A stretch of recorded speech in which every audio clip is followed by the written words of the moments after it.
Bonjour les Vierges, bienvenue à vous. Merci d'être là, j'espère que vous allez bien. Je suis ravie de vous retrouver pour votre guidance et vos énergies de la première quinzaine de juillet, donc du 1er au 15 juillet 2024.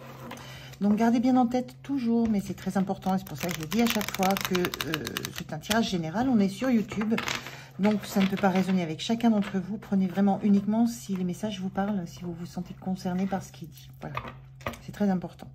Alors, je commence comme d'habitude par un premier message pour l'énergie qui va vous accompagner sur la quinzaine. Je regarde ensuite avec le tarot les compléments, donc la situation, comment vous vous sentez, ce qui va vous soutenir, le point de vigilance et puis comment vous quittez cette quinzaine. Et je termine avec un message, un conseil du petit oracle des anges. Voilà, allez, c'est parti pour vous les Vierges. On regarde quelle est cette première énergie qui vous accompagne sur la quinzaine. Merci. Alors, on a la carte 12, très belle carte, corne d'abondance, l'abondance arrive.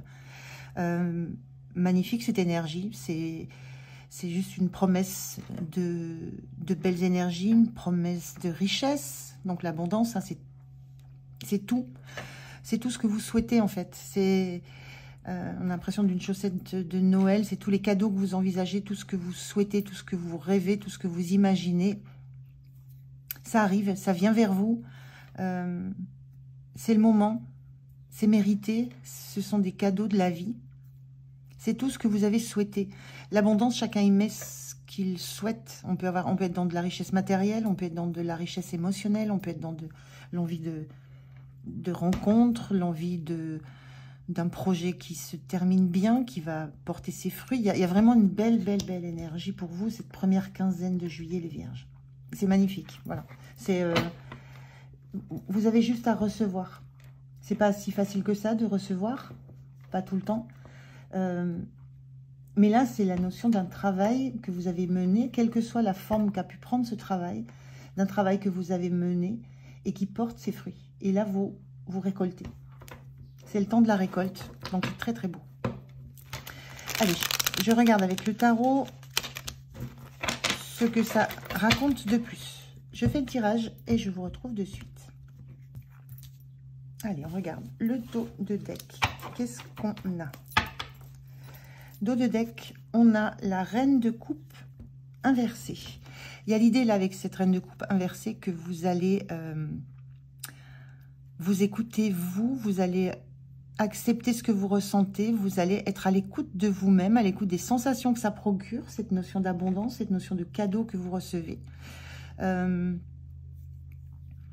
je ressens là que c'est pas vous et les autres. Cette reine de coupe, en général, elle est très tournée vers les autres, elle est très dans l'empathie, dans la réception de ce que vivent, de ce que ressentent les autres. Elle comprend, mais là, c'est vraiment, vous êtes tourné vers vous, vers ce que vous ressentez, vers ce que ça vous apporte. Il y a cette idée aussi que toutes ces bonnes énergies, vous les tournez vers vous. C'est pas quelque chose que vous allez dispenser vers les autres. Vous allez être très à l'écoute de ce que ça vous renvoie, de ce que ça génère chez vous, de l'énergie, de la force que ça vous donne. À vous.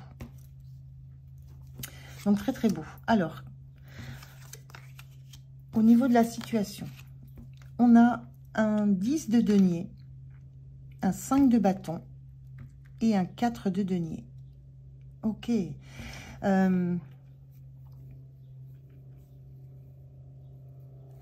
moi, alors le 10 de denier, c'est pareil, c'est un symbole d'abondance. Il y a une notion de collectif, de famille. On est tous autour d'une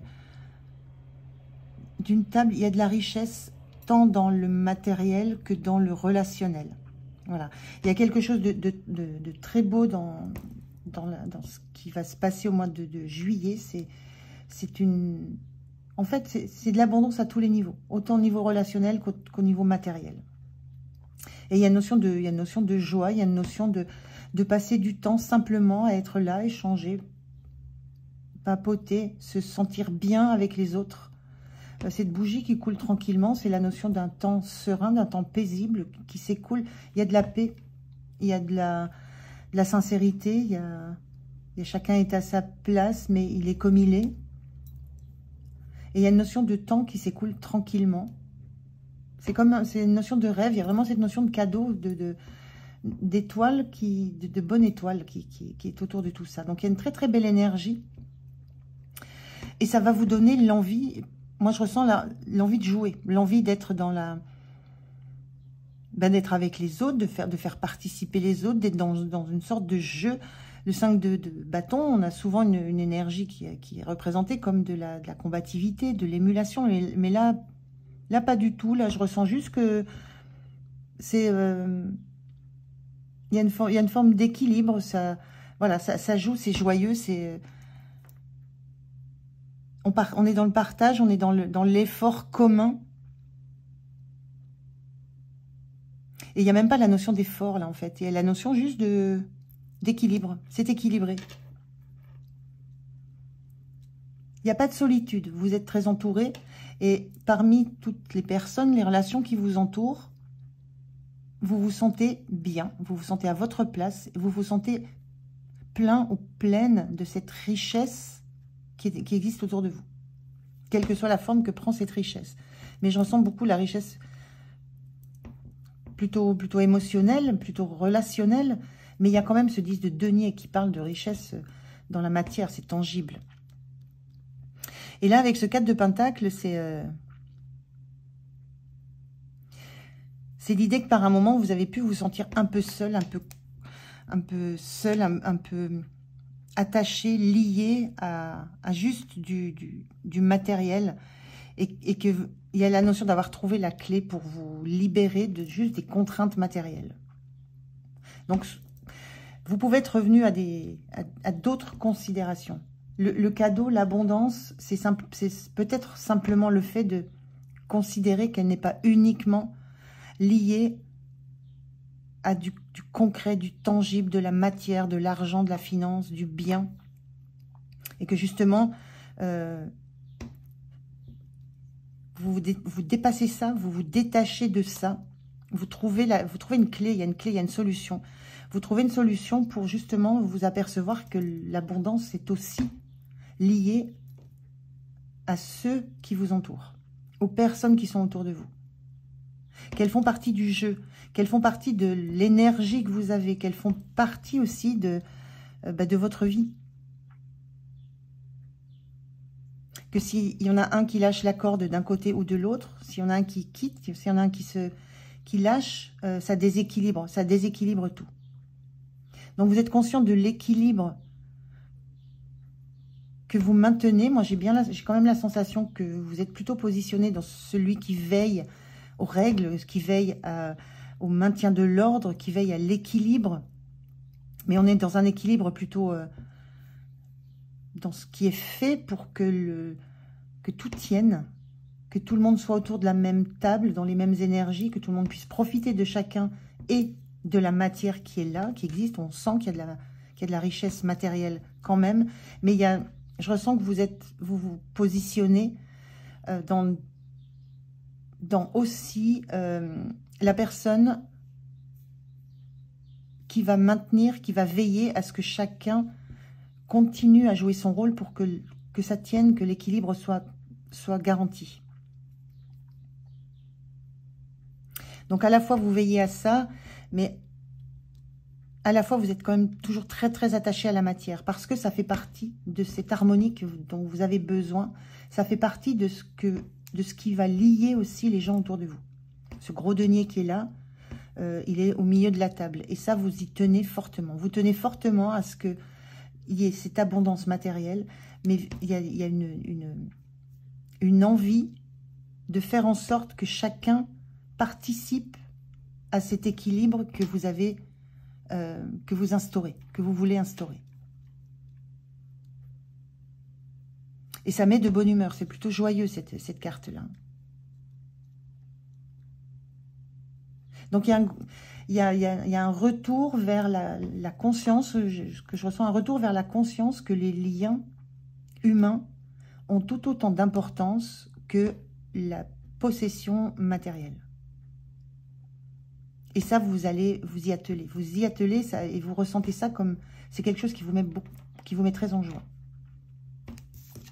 Comment vous vous sentez en 6 de bâton inversé. Alors, le 6 de bâton, dans cette carte-là, c'est toujours l'idée que quelqu'un revient de la guerre très victorieux, qu'il est acclamé, etc. Là, on a un personnage qui a dû faire un long trajet, puisque bon, il est âgé, il y a de la fatigue, mais il revient avec la plante miraculeuse, typiquement la plante qui va réussir à nourrir le village, etc. Mais il y a une notion de temps très long qui s'est écoulé, de grande espérance de la part des autres. Là, elle est inversée, ce 6 de bâton. Moi, ce que je ressens, c'est que c'est quelque chose que vous voulez très vite, qui se passe très vite. Là, on est sur une tortue, là, il y a un besoin d'action, il y a un besoin d'activité rapide.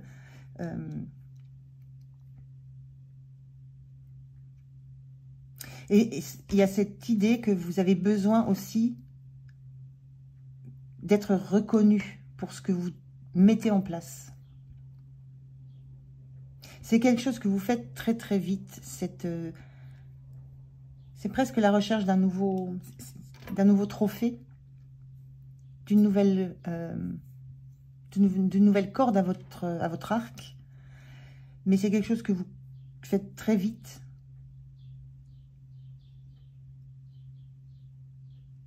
Et vous voulez... Il y a cette notion de ne pas vouloir être le seul visible. Vous voulez faire partie.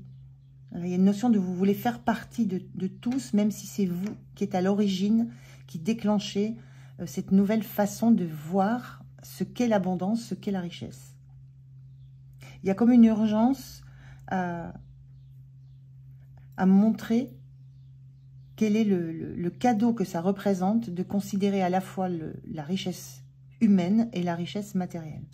C'est un petit peu ça que je ressens.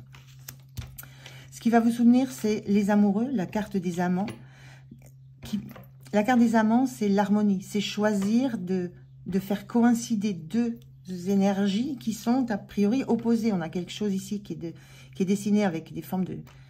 je ressens comme des tubercules, des racines, quelque chose de très terrien. Et ici, on a quelque chose de très aérien, très évaporé. Ce qui vous soutient, c'est votre capacité à faire fonctionner ensemble des énergies, des éléments qui, a priori, ne le pouvaient pas. Et là, je ressens fortement à la fois l'humain et à la fois le matériel. Il y a quelque chose que vous harmonisez et que vous savez faire. Vous savez faire fonctionner ensemble des choses qui ne peuvent pas le faire à la base. Donc ça, c'est votre grande force, c'est votre grand appui. C'est de voir en chaque duo, par exemple, en chaque énergie différente, le point de contact. Quel est le point, quel est l'aspect sur lequel vous pouvez appuyer pour que ça fonctionne. Même si on a des choses qui sont à l'opposé de part et d'autre, il y a forcément du commun. Et vous savez trouver ce qui peut rassembler. La petite chose qui peut rassembler. Et on voit ici, hein, il y a un partage des tâches équilibré. On a rouge, bleu de chaque côté. Il n'y a pas de scission, c'est un mélange, c'est une complémentarité. Et ça, vous savez très bien faire. Le point de vigilance, c'est ce valet d'épée qui était inversé. Donc en point de vigilance, c'est le valet d'épée. C'est peut-être... le valet d'épée, c'est celui qui a envie de tout comprendre, de tout savoir, de tout analyser. Il va chercher les informations, il cherche dans tous les côtés. Le point de vigilance, c'est un moment, c'est pas tant d'aller chercher des informations à l'extérieur, dans les livres, sur Internet, vers d'autres personnes. Le point de vigilance, c'est un moment de vous dire que vous avez assez de savoir, assez de connaissances, que vous pouvez vous lancer, en fait. Parce que le valet d'épée, c'est aussi la recherche de garantie, la recherche d'avoir les informations fiables, sûres. Il y a un besoin de connaissances. Et là, ce qu'on vous dit, enfin, ce que je ressens là, c'est que en point de vigilance, c'est pas des connaissances théoriques dont vous avez besoin. Il y a juste des connaissances humaines. Et vous les avez. Simplement, il il y a cette notion de ne pas chercher à les valider par des théories, peut-être de la paperasserie, de la bureaucratie. J'ai un petit peu ces notions-là, de ne pas vouloir écrire les choses, de vous laisser porter par ce que vous ressentez, par cette envie que vous avez. Et j'ai la sensation de vous dire, faites-vous ce cadeau-là. Faites-vous ce cadeau de laisser tomber le besoin de comprendre ce qui se passe. Simplement, vivez, profitez, mettez à profit de tous l'envie que vous avez de fédérer autour de vous, autour de votre richesse aussi. Et surtout, mettez à profit des autres votre connaissance de l'humain. Votre connaissance des différences humaines, votre connaissance de ce qui peut aussi, du coup, faire se lier les énergies entre elles, différentes ou pas. Il y a une notion d'accepter que chacun prenne part autour de cette table de la façon dont il l'a envie. Assis sur la table, il y a quelque chose d'accepter des différences pour réussir à de toute façon être tous autour de ça. Il y a un projet commun, il y a une envie, il y a quelque chose de concret autour de quoi vous essayez de regrouper soit une famille, soit un groupe, un collectif, des personnes autour de vous. Et vous savez faire. Donc, ne cherchez pas plus loin, ne creusez pas, ne mentalisez pas trop ce qui se passe. Appliquez, faites. L'énergie en fin de semaine, en fin de quinzaine, pardon, vous avez le char, donc le chariot inversé. Le chariot, c'est l'énergie, c'est dans cette carte-là, moi je le vois toujours, on passe d'une rive à l'autre, on quitte quelque chose et on va définitivement vers autre chose, on passe un pont. Là, c'est vraiment l'idée que... Et en général, c'est assez rapide. Il y a une maîtrise dans l'objectif à atteindre. Là, ce que je sens, c'est que vous êtes en route, il y a un mouvement assez rapide quand même, parce qu'on voit ça, ce chariot, pour le coup, il est plutôt lent. Il y a un mouvement assez rapide. Vous changez de... Je sais pas, j'ai pas envie de dire vous changez de casquette, vous changez de vision. Il y a vraiment cette notion de changer de rive.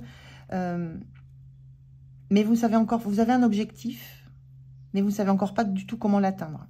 Il y a quelque chose qui se met en route sans... et même sans avoir un objectif très clair. Concrètement, vous ne savez pas exactement ce que ça va donner. Vous avez des perceptions.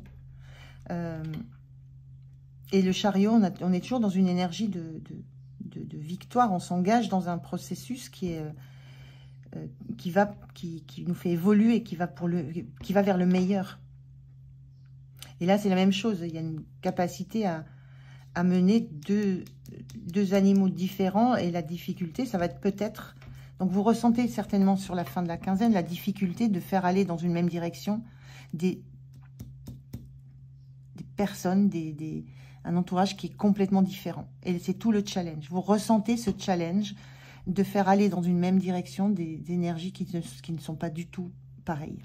Des personnes qui ne se ressemblent pas, qui n'ont pas les mêmes appétences, qui n'ont pas les mêmes façons d'évoluer, façons d'être. Et vous ressentez ça comme réellement un challenge. Et ça vous motive, hein, par contre, le challenge. Quand on a cette énergie de 6 de bâton, où vous sentez que il y a quand même cette énergie d'être en capacité de remonter très loin, de travailler très loin et très longtemps pour atteindre un objectif et une victoire. Donc, vous avez ces énergies-là, mais c'est challengeant pour vous. Et c'est le challenge, il est là. Hein, c'est votre force, mais dans l'environnement dans lequel vous évoluez, c'est quelque chose qui va vous motiver justement à avancer beaucoup plus vite que ce que vous pourriez le faire, et vraiment à le faire avec le cœur, à le faire avec votre cœur à vous, parce que c'est à vous que ça va beaucoup, beaucoup apporter. En premier, c'est vous qui allez bénéficier de cette ambiance que vous allez mettre en place. Donc, plutôt chouette. Alors, un message, un conseil pour terminer cette guidance. Quel est le message? Quel est le conseil? Bon, Il y en a deux, je vais les prendre. Le premier, on a vision. Une attitude positive requiert un regard positif. Visualise chaque personne entourée d'amour et de lumière dans la situation présente. Sois sûr de t'y inclure aussi. Ton amour a le pouvoir d'influencer et de transformer les événements à venir. C'est ça que vous êtes en train de faire. L'attitude positive, c'est voir le meilleur en chacun et voir en quoi ce meilleur peut lier les personnes autour de vous. Et vous avez la bonté. Un geste tendre rallume le pouvoir de l'amour. Rappelle-toi d'être bon envers toi-même. Faites-vous ce cadeau. Faites-vous ce cadeau de penser à vous, de penser à ce que vous souhaitez qui vous fasse du bien. Et ce qui vous fait du bien, ce n'est pas la compétition, ce n'est pas de scinder, de couper les gens, c'est de les réunir. On est dans ce besoin de réunion, d'union, de collectif soudé. Et c'est ça qui va vous faire du bien, mais c'est d'abord penser à vous parce que c'est à vous que ça va faire le plus grand bien. C'est ça qui va être déclencheur de tout. Et c'est un réel cadeau. Voilà les vierges, j'espère que ça vous a parlé. Moi, j'étais ravie de faire cette guidance pour vous. Merci de m'avoir écouté jusque-là. Passez une belle quinzaine, prenez soin de vous. Moi, je vous dis à tout bientôt. Au revoir.